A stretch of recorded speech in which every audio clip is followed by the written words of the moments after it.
Sir, একটা কথা বলি, আপনিও হয়তো কাউকে ধোঁকা দিয়েছেন অথবা জীবনের কোনো এক সময় কারোর কাছ থেকে ধোঁকা খেয়েছেন। যখন কেউ আমাদের ধোঁকা দেয় তখন মনে হয় পৃথিবী যেন থেমে গেছে, বুকের ভিতরটা ফাঁকা হয়ে যায়।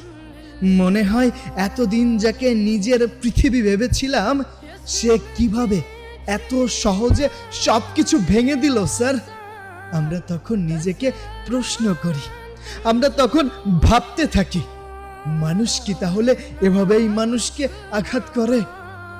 আমি তো তাকে আমার জীবনের সবটুকু দিয়ে ভালোবেসেছিলাম স্যার। আমার সময়, আমার অনুভূতি, আমার স্বপ্ন সবকিছুই তার হাতে তুলে দিয়েছিলাম।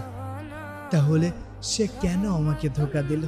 এই প্রশ্নগুলো বারবার ভিতরে দুমড়ে মুচড়ে দেয় স্যার।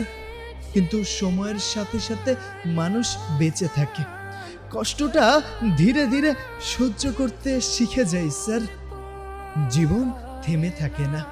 আবার চলুন একটু কল্পনা করি, আপনি একজন মানুষকে ভীষণ করে ভালোবাসেন, এমন ভালোবাসা যাকে ছাড়া ভবিষ্যৎ পরিকল্পনাটা অসম্ভব হয়ে পড়ে।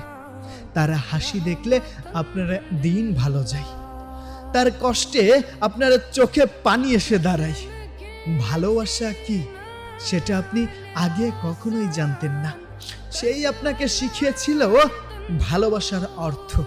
কিন্তু একদিন আপনি লক্ষ্য করলেন আগের মতো সে আর খোঁজ নেয় না, ভালোবাসে না স্যার, আগের মতো অপেক্ষাও করে না।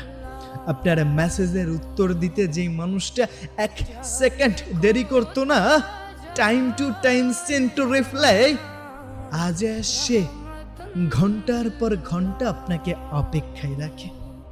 আপনার প্রতি তার কোনো মায়া নেই, মনে হচ্ছে কমে গেছে। ভালোবাসার জায়গা আস্তে আস্তে জন্ম নিচ্ছে অবহেলা। আপনি বুঝতে পারছেন কিছু একটা বদলে গেছে, কিন্তু মন সেটা মানতে চায় না। কারণ ভালোবাসার সবচেয়ে বড় অভিশাপ হলো মানুষ সত্যটা দেখেও বিশ্বাস করতে চায় না। স্যার, আপনি তাকে ধরে রাখতে চাইলেন, নিজেকে বদলাতে চাইলেন, নিজেকে ভুল খুঁজতে ব্যস্ত হয়ে পড়লেন। কিন্তু যে মানুষ চলে যাওয়ার সিদ্ধান্ত নিয়ে ফেলেছে তাকে কখনো কোনো দিন ভালোবাসা দিয়ে আটকে রাখতে পারবেন ভেবেছেন? অসম্ভব স্যার। একদিনে সে চলে গেল। আপনাকে